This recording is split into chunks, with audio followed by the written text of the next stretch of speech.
data.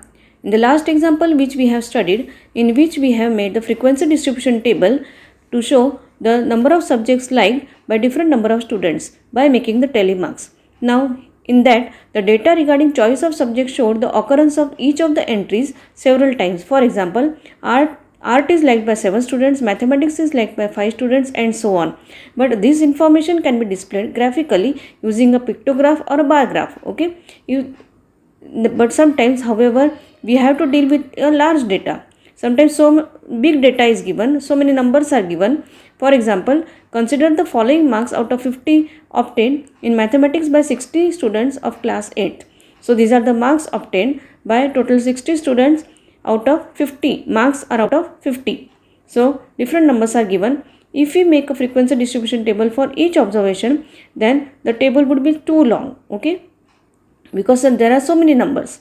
So for convenience, we make group of observation, say 0 to 10, 10 to 20, and so on. So what we will do here, we will group all these numbers in different groups such as 0 to 10, 10 to 20, and so on, and obtain a frequency distribution for number of observation falling in each group. Okay, thus the frequency distribution table for the above data can be like this. Okay, so let us see further.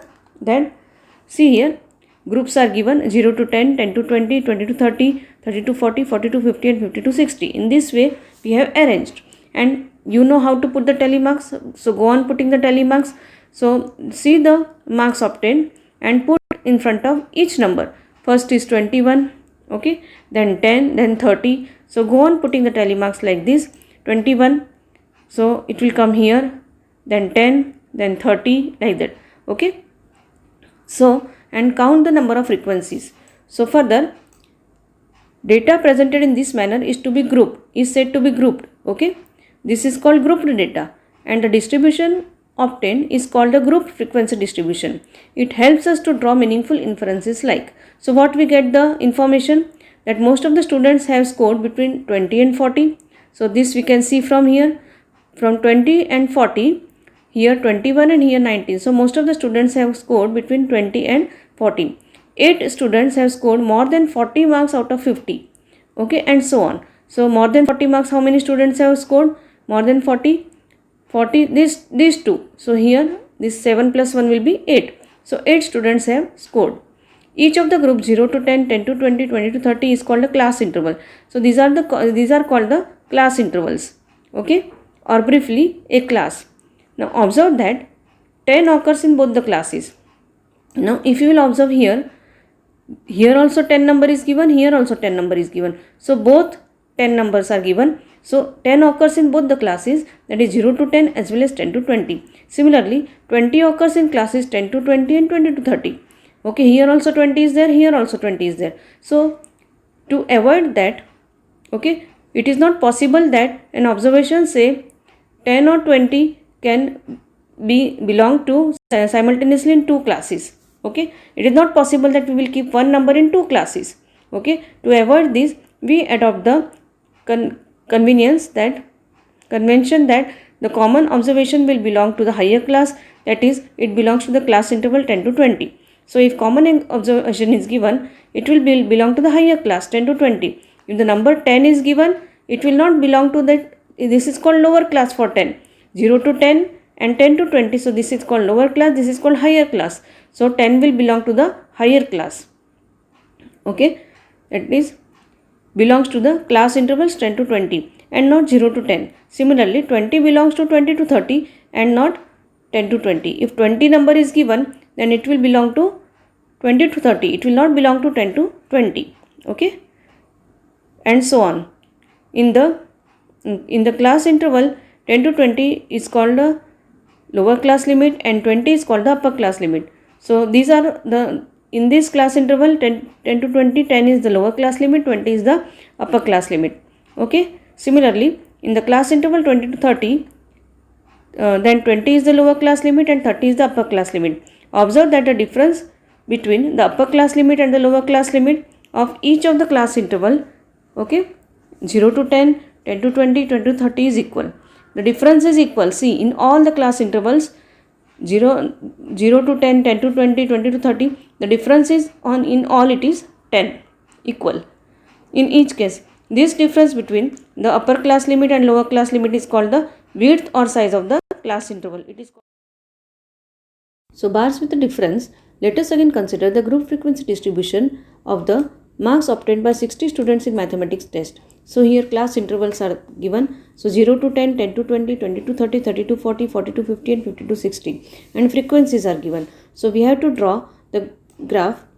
Here number of students we will take on y-axis and marks of the students on x-axis. So here we will take the class intervals, that is 0 to 10, 10 to 20, 20 to 30, 30 to 40 and 40 to 50 and 50 to 60. And here number of students, that is frequencies. So let us see, 0 to 10 is in front of 2. So 2, wherever 0 to 10 is there, we have to take in front of 2. 10 to 20 for 10. So 10 to 20 we will take in front of 10. So we have to draw the bar here. Now 20 to 30 for 21. So 20 to 30 for 21.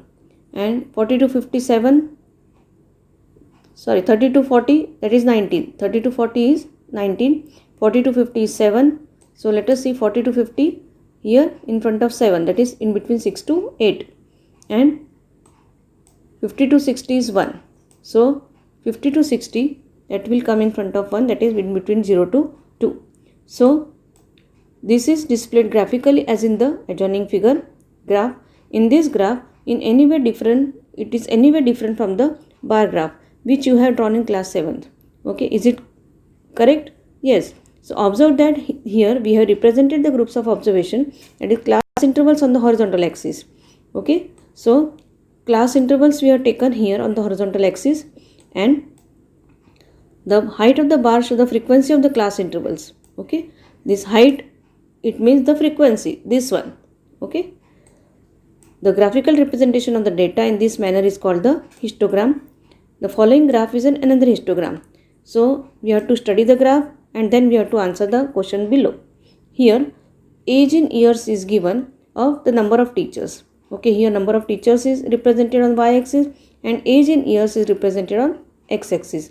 Now let us see, the age in years is given from 20, 25, 30, 35, 40, 45 and 50.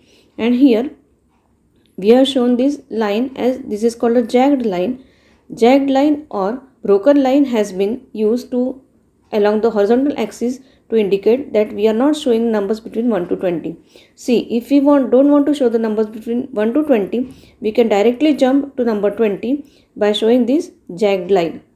Now bars of equal width with no gap in between them. So here we have drawn the bars, but there is no gap in between them. Height of the bars gives the number of data items in a particular group and is the frequency. Okay, height of the bar show the frequency. Now questions are given. Here the range is divided in equal intervals of 5 years in each case. So the difference of 5 years is there. So from the bars of this histogram we can answer the following questions. How many teachers of age 45 years or more but less than 50 years? Okay, so 45 years or more. So from 45 years or more but less than 50 years, how many are there? There are 5 teachers. Now second, how many teachers are of age less than 35 years? So less than 35 years, how many are there? We have to plus all these. Okay, less than 35 means before 35. So 6 plus 4 plus 5, that will be equal to 6 plus 4 is 10, 10 plus 5 is 15. So 15 teachers are there.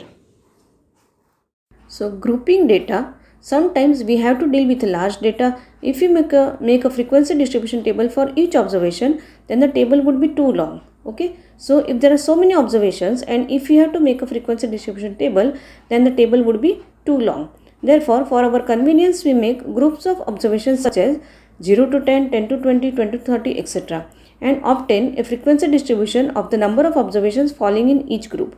Okay, so remember that each of the group such as 0 to 10, 10 to 20, 20 to 30 is called a class interval. Okay, the common observation will belong to the higher class such as 0 to 10, 10 to 20. The observation 10 belongs to, see here, 10, 10 is in both the groups. Okay, so the observation 10 belongs to 10 to 20 and not 0 to 10. In a class interval say 20 to 30, the lower class limit is 20 and the upper class limit is 30. So this number is lower class limit and this is upper class limit.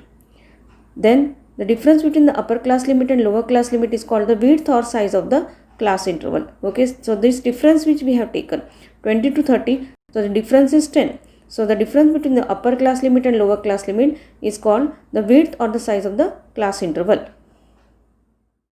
Bars with a difference, that is histogram. To represent a group frequency distribution graphically, we represent the groups of observation, that is class interval, on the horizontal axis and frequencies of the class intervals along the vertical axis. Okay, so also there is no gap between the bars. In the bar graph there is gap between the bars, but in histogram there is no gap between the bars. This graphical representation of data in this manner is called a histogram. Okay, to draw a histogram we use the following steps. So these steps we have to remember. To draw two perpendicular axes, okay, we mark the class limits on the horizontal axis, we mark the frequencies on the vertical axis, and we construct the rectangles taking the class intervals as the basis and the corresponding frequencies at the height such that the rectangles touch each other. So these steps are to be remembered while drawing the histogram. Choose a suitable scale on both the axes. The scale for x-axis and y-axis need not be the same in a histogram. Learn the definition of histogram and solve the question given in PDF. Thank you.